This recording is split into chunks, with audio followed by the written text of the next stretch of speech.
When hope is gone, undo this lock and send me forth on a moonlit walk. Release restraint level 0.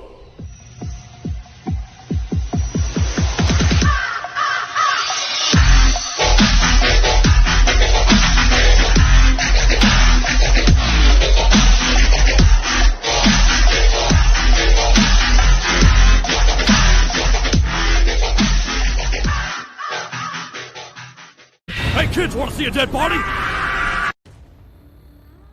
Hi guys, this is the Void of the Ravenclaw. Welcome back to another fanfiction story. If you like this type of content, smash the like button and subscribe for future videos and updates that I do post on my community tab frequently. If you want to get access to any of my free content, check out the Discord. I do occasionally make my fanfictions on my Discord, so you should check that out as well when I'm building the story and all that, but that's not really important. This is the second chance of life, part 4, misguided trust. Now, let's continue where we last left off in our story. As an eclipse flower in the room filled with dirt and black vines, slow as the flower petals slowly lower down, revealing Rose sleeping.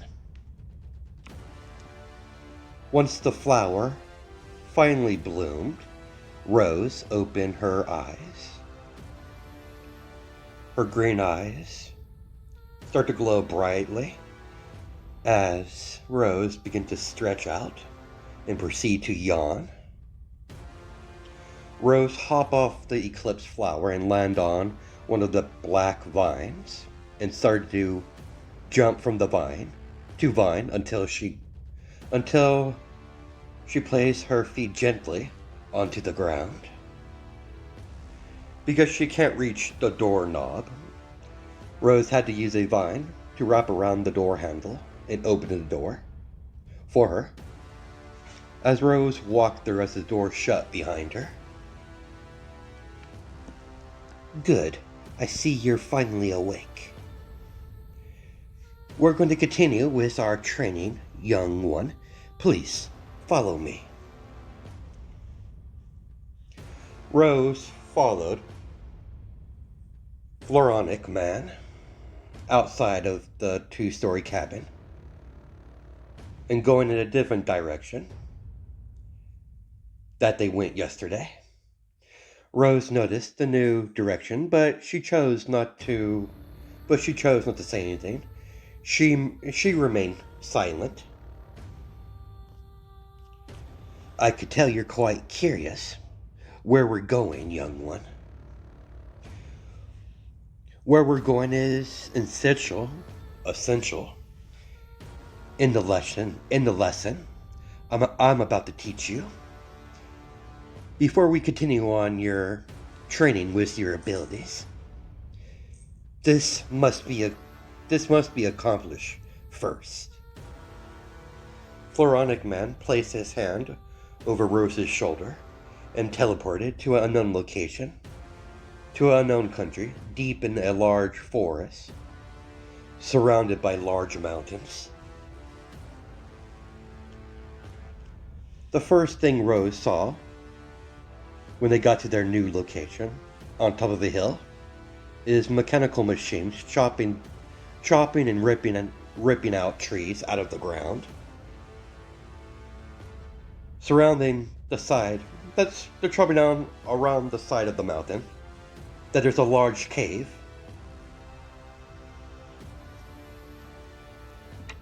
She noticed several humans in hard hats entering and exiting. Rose's eyes widened. Rose could feel the pain of the trees being brutally ripped out of the ground and cut down. Floronic Man, sensing the anger from the small little girl,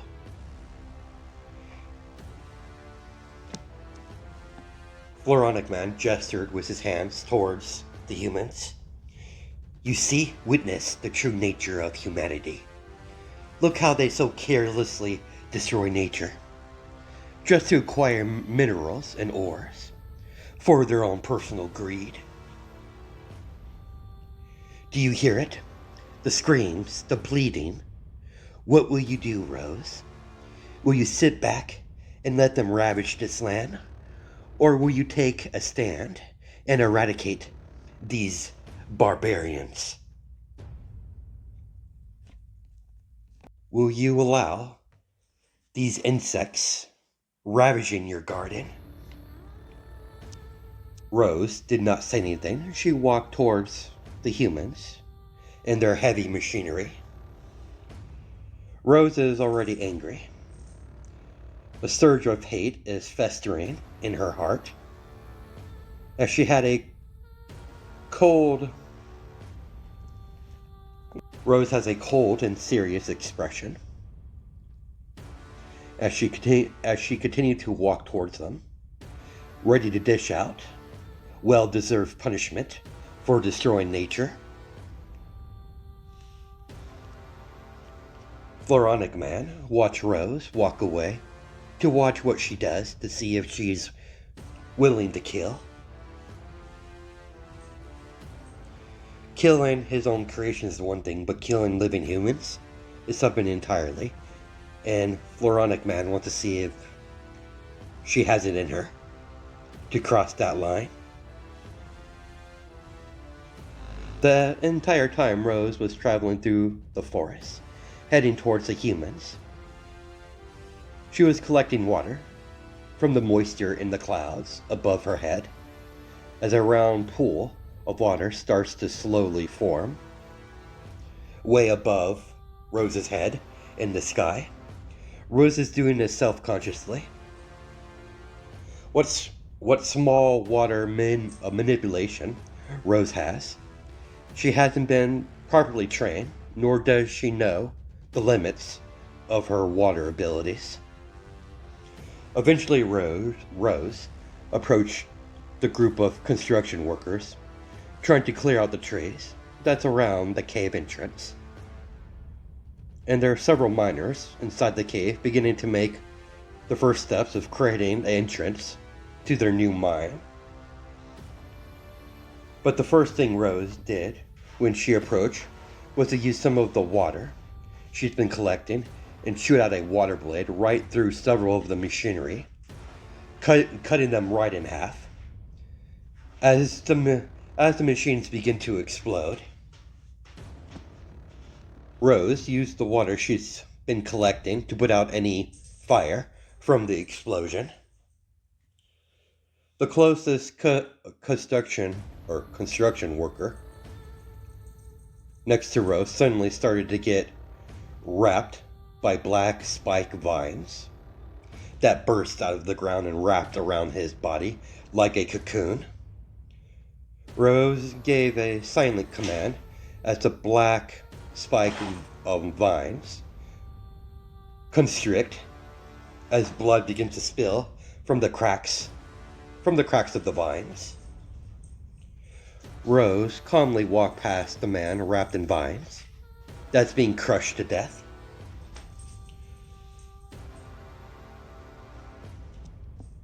Rose simply stomped her foot on the ground as a large boulder shoot from the ground as she grabbed it in midair as her nails are digging into the hard rock surface. As she threw the boulder at the remaining non-damaged machinery, crushing the cabin part of the machinery that was used to cut down trees in greater number. The boulder crushed the man inside, killing him instantly. Rose produced some sort of purple smoke out of her mouth when she got in the middle of the group of humans, as they start to scream as pieces of their bodies start to erode away at the same time. The remaining that managed to survive Rose's corroded poison smoke. She had the roots. Rose had roots in wood-shaped hands burst out of the ground and pull the remaining construction workers that managed to survive and pull them into the earth, bury them alive. As the ground fixed itself like it was never disturbed, as Rose slowly approached the cave entrance to kill the remaining humans, as she could sense several life signatures deep inside the cave. Rose entered the cave and noticed one of the pickaxes leaning against the cave wall. She gently picked it up, like it was weightless. It looked quite absurd because of her small stature, and the pickaxe was for a full-grown adult, so it's quite large.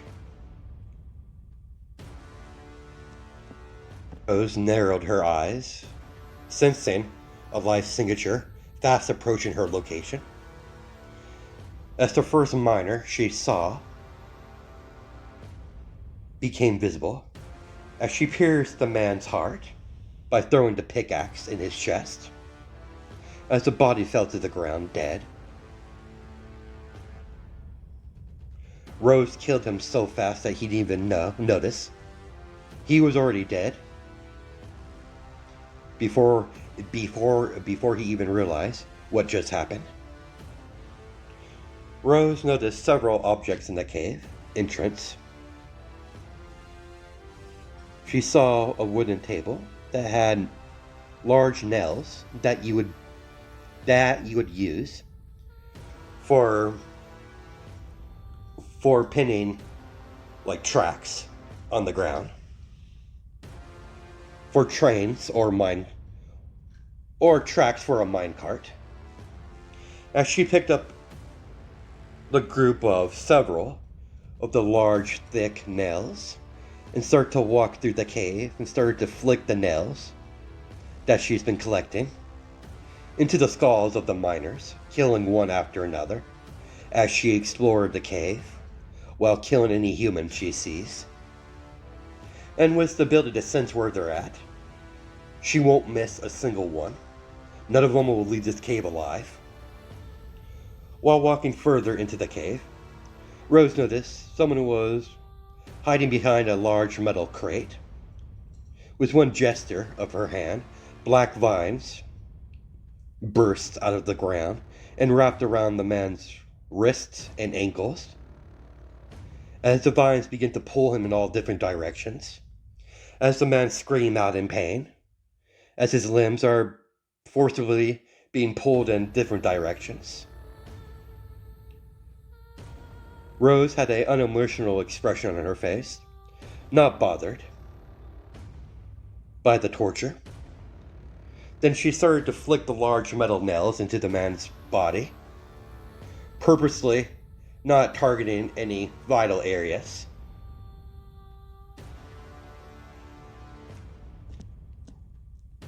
As the black vines that's wrapped around the man's wrists and ankles started to release a much weaker corroded poison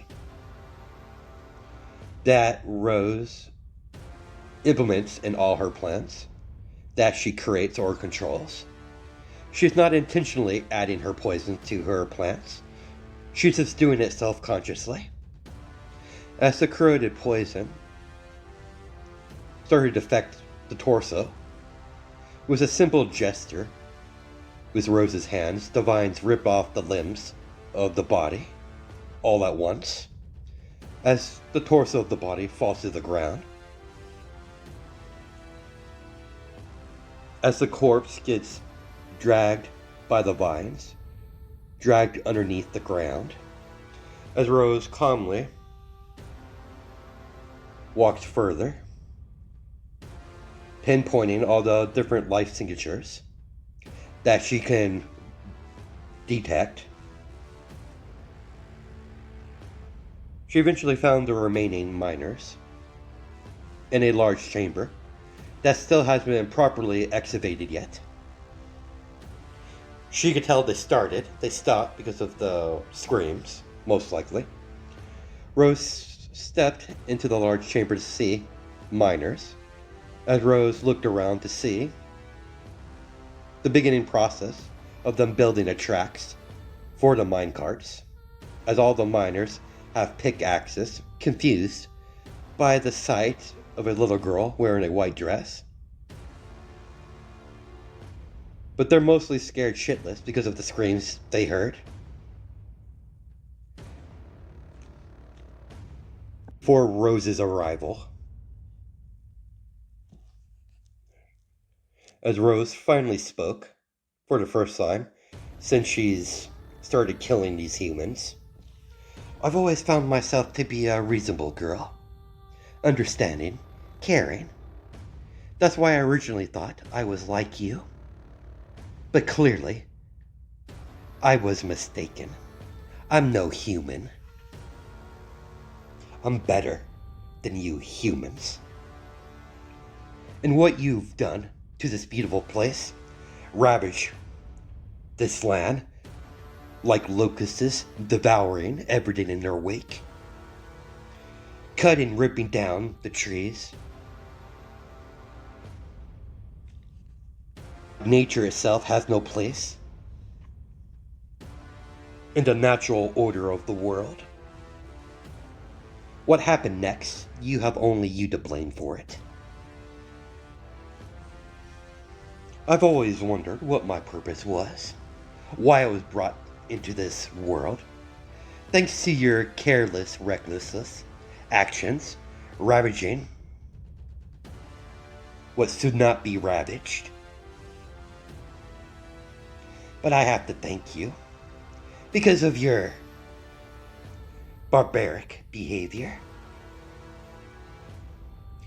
because of your actions here today. I understand completely what my purpose is, and I will not allow uncontrollable weeds ravaging my garden. I, Rose, child of the green, hereby found you guilty of destroying nature, and your sentence is death. Rose used the moisture in the cave as she shot out several water blades, chopping the miners into little pieces.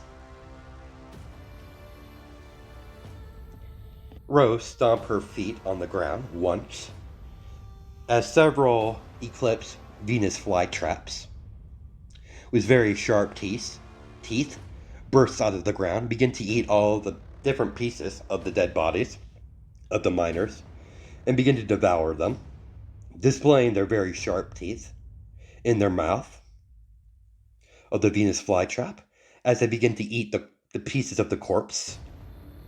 Blood splatter as they chomp down. Rose was not bothered. Rose began to backtrack while placing exploding leaf shurikens on all the support structures that's collapsible. Once that was done, Rose exited out of the cave as all of the explosions went off. Well, basically ignited. As the cave was caved in from the explosions, from her leaf exploding shuriken. As Floronic Man was waiting for Rose just outside the cave, with a pleased expression on his face. Excellent. Those who harm nature will be punished, no matter what species they belong to. I understand what my purpose is now. What's next, teacher?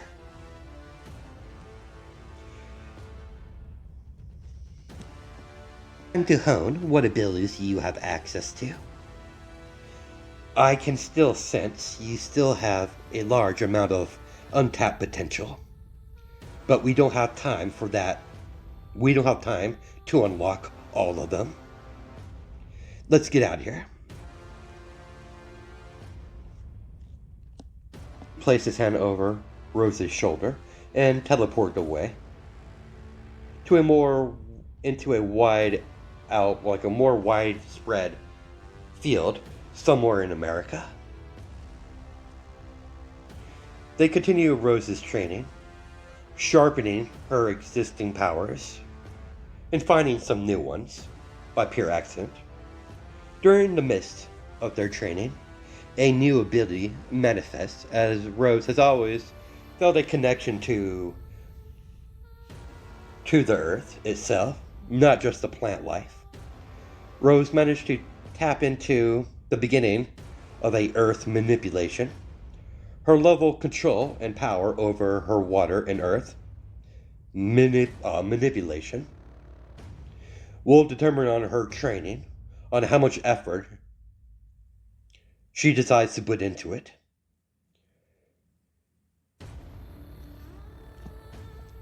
It will take time for her to grow in power with her abilities. There's so much she has to learn. Right now, Rose is limited on what she can do with her weak water and earth manipulation. A month has passed. I can see Rose on top of a cliffside, staring down upon several humans that are trying to cut down the forest somewhere in Canada. They clearly weren't authorized to chop down these trees, but Rose doesn't care about that, nor does she know. All she sees in front of her is more greedy humans destroying her trees, destroying her garden. And her response was precise and calculated and ruthless. As Rose walked right into a tree and phased into it, as she reappeared walking out of another tree, closer to the illegal loggers. Rose pointed her singular finger at the nearest logger as a swirl of water begins to swirl around her index finger until a water-shaped like bullet, or ball basically, shot from her fingertip right into the logger's chest as blood splattered from the logger's chest from both sides, from the front and back, as he falls down to the ground dead. As Rose slammed her foot onto the ground, as several large pumpkin birthed from the ground. Attached to the large pumpkin is vines, and what that seems to be hands was two smaller pumpkins, and the creation has roots for legs. Basically, this what I'm trying to describe. The pumpkins have teeth and eyes. The main pumpkin has a singular eye with razor-sharp teeth. The large pumpkin charged forward using one of its smaller pumpkin hands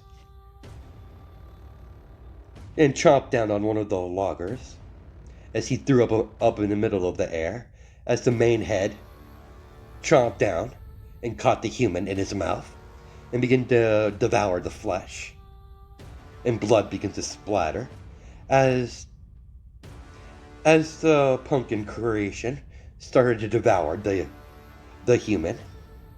The killer pumpkin immediately begins to pursue the other tasty snacks that he sees in front of him.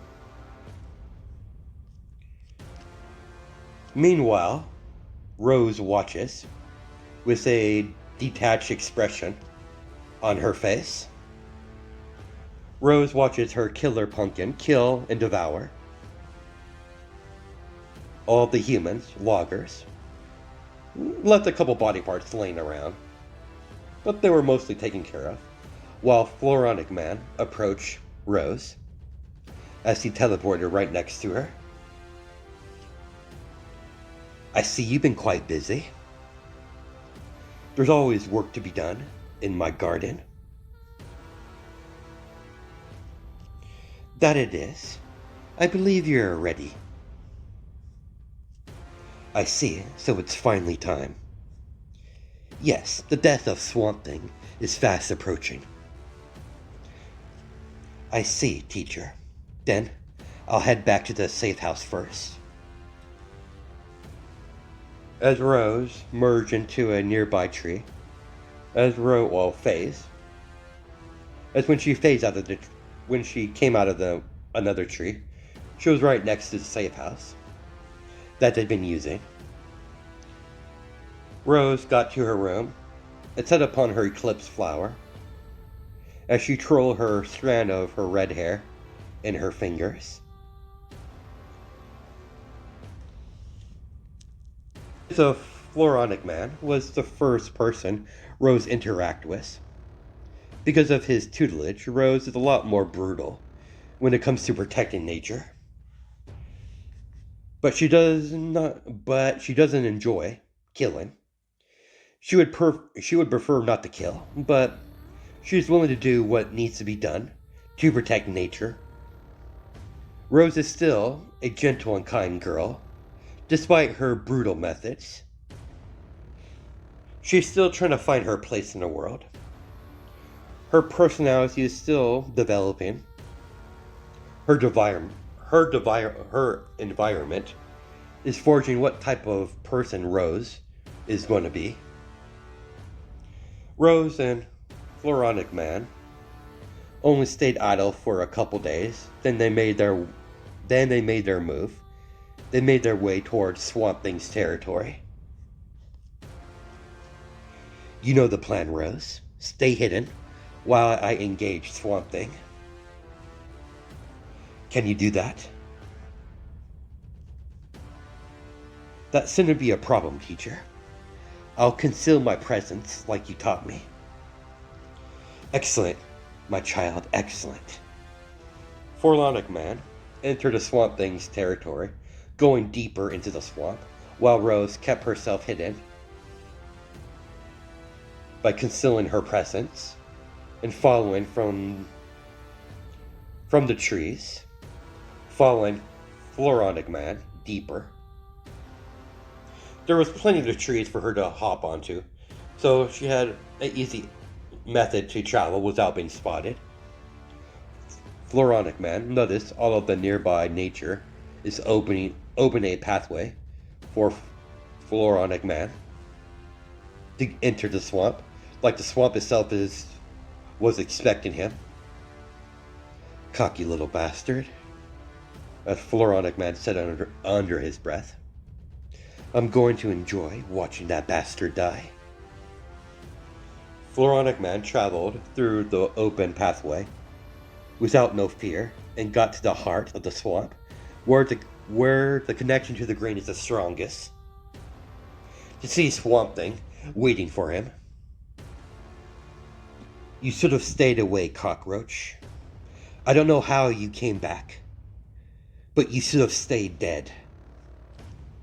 No hello? How you wound me, parasite?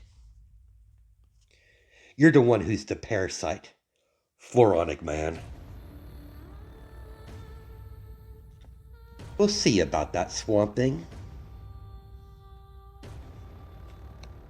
You'll die here today, as Floronic Man charged and swung his fist directly at Swamp Thing. Swamp Thing met his fists halfway as their fists collided with each other, making small gusts of wind, creating a weak and small sonic boom as their clash continues. While Rose watches and waits for the perfect moment to join into the battle. Her cold green eyes is observing Swamp Thing movements, how he fights, how he moves, analyzing every bit of him. Swamp Thing begins to manipulate the nature around him to lash out at Floronic Man. Floronic Man controlled nearby nature as well to clash with the plants that Swamp Thing is controlling, as several vines begin to clash at each other, colliding. As the weaponized, manipulated plant life continues to clash against each other, several vines manage to wrap around both of Swamp Thing's wrist, giving Floronic Man the perfect opportunity to land a solid hit across Swamp Thing's face, sending him skidding across the water of the swamp,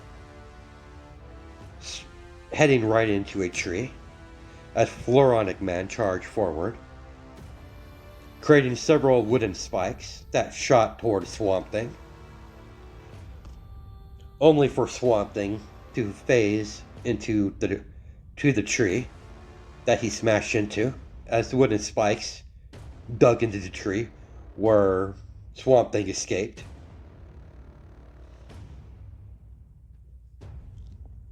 Swamp Thing phased out of a nearby tree. Then Swamp Thing immediately swung his fist, hitting Floronic Man across the face. Before Floronic Man could detect Swamp Thing, where his location's at, he was struck across the face, sending him flying into a nearby tree. Give up. You cannot win this, Floronic Man. Don't make me kill you again.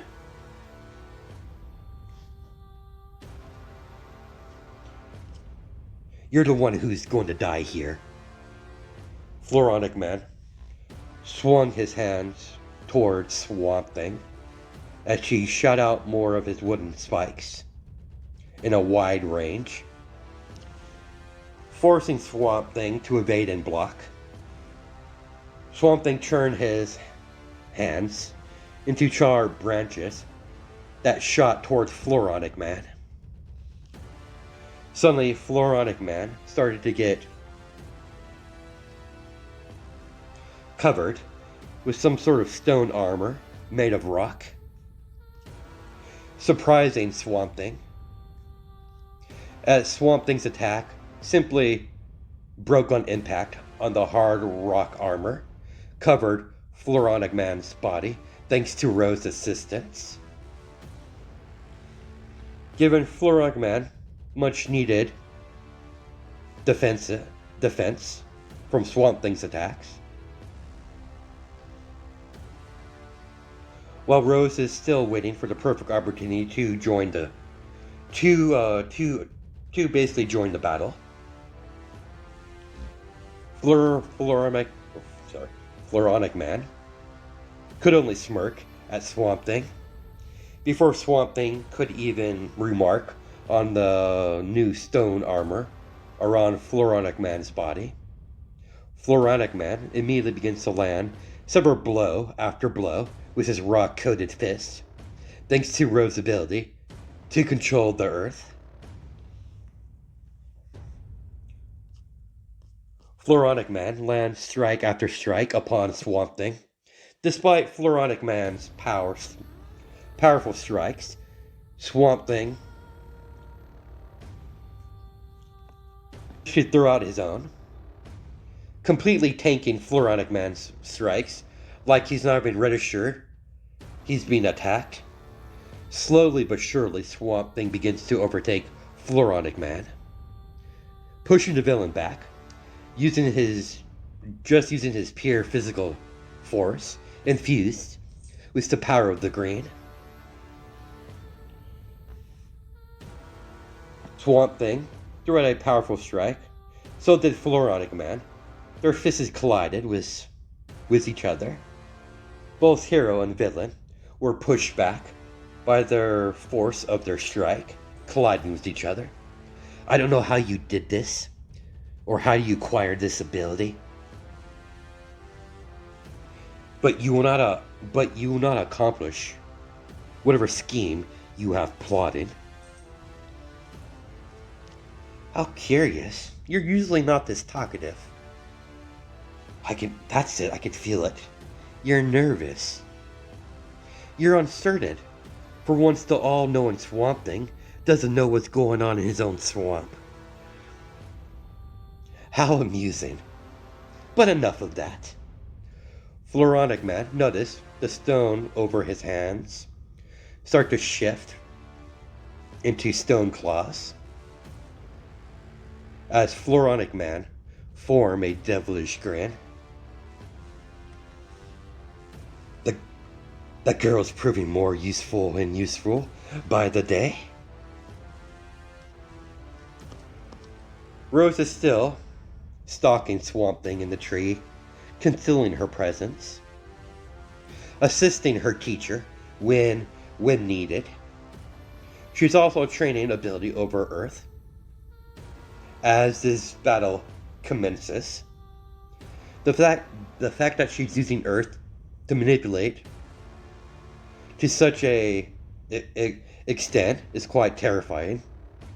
She still only grasps the surface of Earth manipulation. But what access of mastery she does have is quite terrifying, and she's quickly learning as she goes. More she uses her powers, the more she refines it. That she do with such a ability. Floronic Man rushed towards and slashed at Swamp Thing. As Floronic Man, Stone Claw ripped right through Swamp Thing's chest, making a large slash wound on Swamp Thing's chest.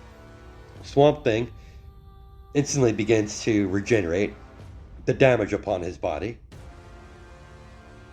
as the wound completely vanished like it wasn't there. Normally most opponents of Swamp Thing would be irritated because of his regeneration capabilities, but for Floronic Man, it's just a Tuesday for him. He completely ignored Swamp Thing's regeneration and began to swing his stone claws, continuing his assault onto Swamp Thing, landing several more wounds upon Swamp Thing. When Swamp Thing was about to counterattack, that's when Rose briefly closed her eyes as stone and rock begins to travel up the tree and engulf Rose's right arm as a spiked stone gauntlet appeared over her right fist. The moment Rose opened her eyes, she bolted from her hiding spot. She landed on the ground without losing any momentum as she ran forward. As she burst forward, only leaving a trail of red from her red hair, heading directly towards Swamp Thing. Swamp Thing was about to counterattack. Rose blurred right in front of Swamp Thing and smashed her spike stone gauntlet into Swamp Thing's face, sending the avatar of the grin into several trees. There was no hesitation. Both Rose and Floronic Man rushed after Swamp Thing and began to attack him together. Despite Rose's small stature, she has a body of a 4-year-old, about 4 to 5-year-old girl, but she still packs a punch. Swamp Thing is experienced that personally. Despite Swamp Thing's best effort, he's being overwhelmed by Rose and Floronic Man. Each time Swamp Thing turns the tides of the battle, Rose quickly stopped that advantage immediately, erupting whatever plan he had. As Rose shot out several water bullets at Swamp Thing, piercing through his body. As Swamp Thing's body began to slowly repair itself. Rose would have preferred to stay hidden to make sure that she entered the battle at the perfect moment. But after observing the battle, her instinct told her it's time to join. Any longer, it would be detrimental of their plan. Rose considers this her first actual battle. The plant creature that she fought against, she didn't count as an actual real battle. As Rose moved like a specter, dodging and weaving around Swamp Thing, while Floronic Man lands several blows, doing as much damage that he can. Rose jumped in the middle of the air and slam a powerful kick across Swamp Thing's face.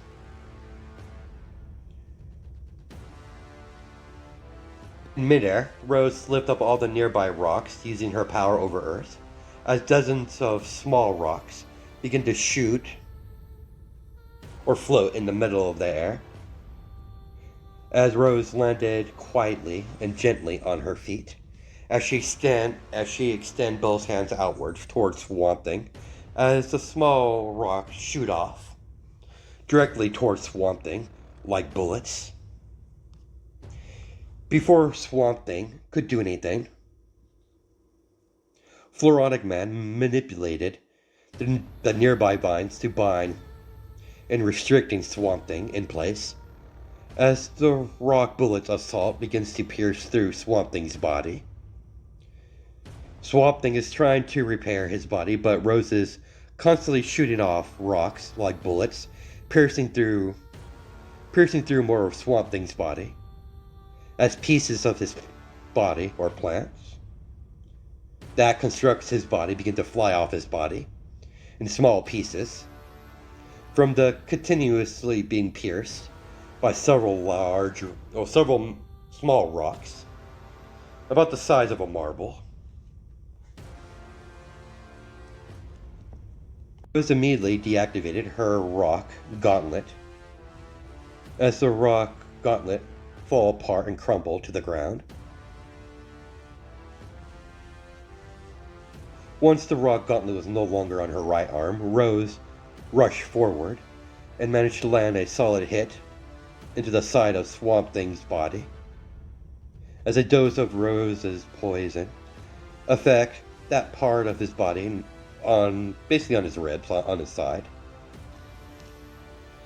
Swamp Thing immediately noticing the danger as he ripped the piece of his body off that's by the side on his ribs that started to erode away. He immediately removed that part of his affected flesh in hopes to stop the spread. Swamp Thing immediately broke free of the vines and leaped backwards. After making sure no more of his body is affected by whatever that was. As Swamp Thing rapidly begins to repair himself by tapping into more of the grain as he narrowed his eyes at the small red-headed little girl who's clearly more dangerous and deadly than Floronic Man could ever be. Rose did not talk. There was no banter between hero and villain.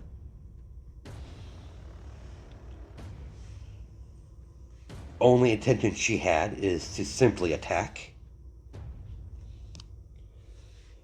Suddenly, Swamp Thing felt something was wrong as he noticed pieces of his face start to fall off,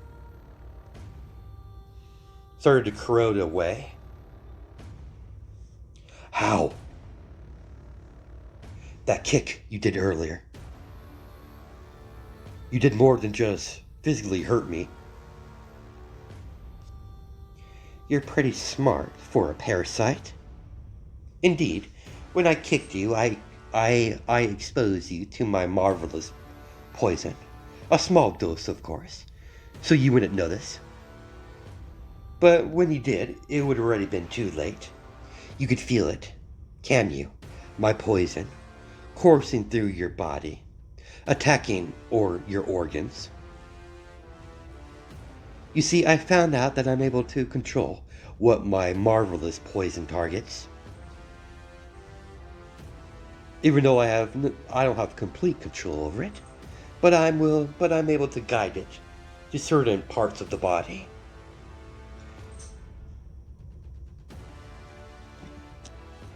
When my poison didn't immediately erode your brain. Well, whatever brain you have. You might have be made of pure plants, but clearly you have similar organs that humans possess, given how you became who you are. I'm fully aware. My teacher wasn't very stingy on the details of your curation. I don't really care about that, really. You shouldn't have tried to kill me. This is nothing personal. This is about survival. What are you talking about? I never did anything to you. Never did such a thing. Your fucking mouth, I won't hear your lies. As she backhanded him across the face, then Rose proceeds to kick him in the stomach, sending Swamp Thing into a nearby boulder in the middle of the water. The moment Swamp Thing made contact with the boulder, it started to crack as spiderweb cracks began to form across the hard surface of the boulder. Eventually, the boulder shattered. Swamp Thing is desperately trying to repair itself, but every time he tries, Rose's poison begins to erode his body faster and faster. It doesn't matter how fast he heals. He can't outlast the poison. The poison is eroding his body faster than Swamp Thing could actually heal himself. He's fighting a losing battle. Then it finally dawned on Swamp Thing. This poison that is affecting his body is getting stronger, like the poison itself is feeding off his body. Whatever he told you, whatever Floronic Man told you, he's lying. He's only using you, child. Swamp Thing has accepted that he's gonna die here. Rose kicks Swamp Thing across the face. Shut your mouth. Shut your fucking mouth. Lies. All of it. You won't drive a wedge between me and my teacher. Your attempts of trying to turn me against him has failed. O mighty avatar of the green. You're a weed that I can't allow to fester in my garden. Die. As she plunged her hand into Swamp Thing's chest, ripping out his plant-like green heart in the palm of her hand. The heart was quite big in her palm, but she begins to erode the heart away, only leaving a black-like goo substance. Floronic Man did not hesitate. The moment Swamp Thing was killed, he immediately begins to devour his corpse.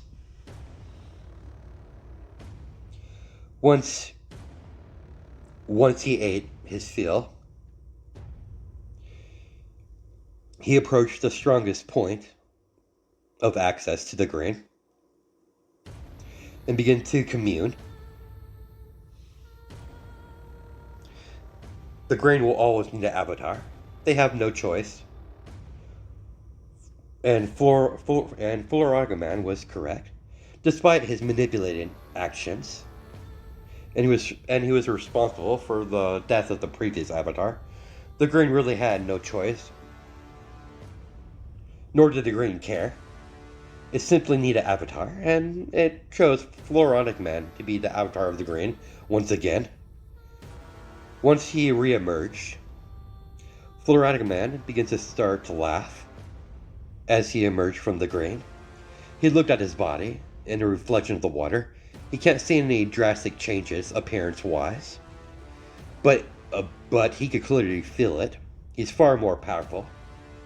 He hasn't felt this power in a long time, since the last time he was chosen to be the avatar of the grain. Even though that was a short process or amount of time, he can still feel the power coursing through his entire body. As we cut to Gotham City, in the Batcave, as Bruce has finally put a pause on his current investigation, as several incidents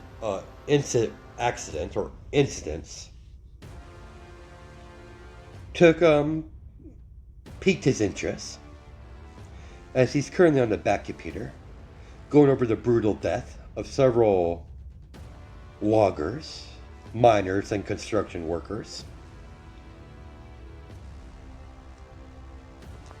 The images of the scene showed up on the Bat computer from the first incident, and the pictures from the footage of the second incident appeared on the screen. Of the harvesting of trees illegally and illegally mining by the dead or missing loggers and miners. Batman noticed. Well, he noticed they only found pieces of what's left of them.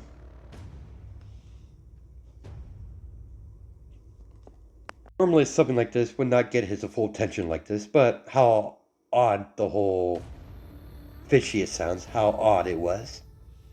It definitely got his attention.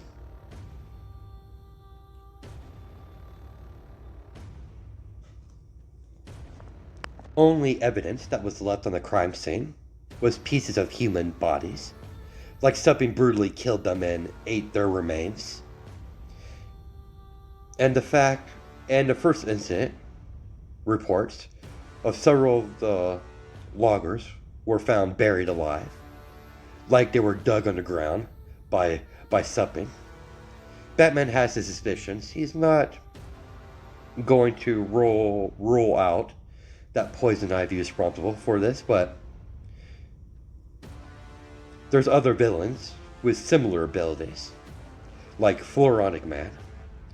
So he's holding his judgment until he gets solid proof. He needs to invest further into this.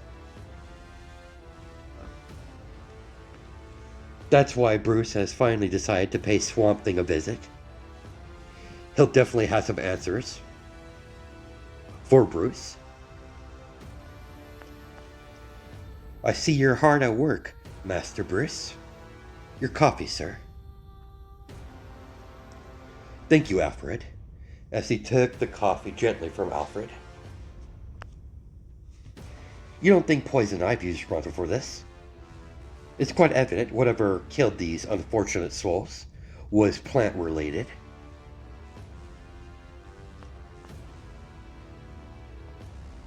Yes and no, but that doesn't explain why several loggers were found buried alive.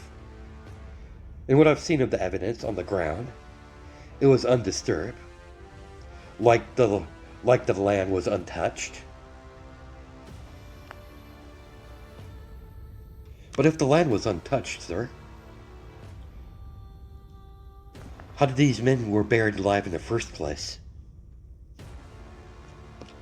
I don't know, Alfred. Maybe someone with the ability to control the very earth itself. And there's no person with such an ability that we've had on record of yet. Not saying there isn't someone out there like that with a similar ability. We're just unaware of their existence. I need to answer Alfred, and I believe Swamp Thing will be my best bet. This is either the doing of Poison Ivy, Floronic Man, or we have a new player. Very well, sir. Make sure to bring a supply of your bug spray. you'll be entering a swamp of all places. Insects are quite stubborn in swamps. Don't worry, Alfred. I have some bug spray in my utility belt. Don't wait up. Don't know how long this is going to take. As Bruce put on his cowl and hop into the bat jet, a part of the cave began to open up, reveal a takeoff platform. As Bruce took off with his bat jet, flying into the sky, flying towards Swamp Thing's location, unaware that there's been a change of guard, a new avatar of the Green.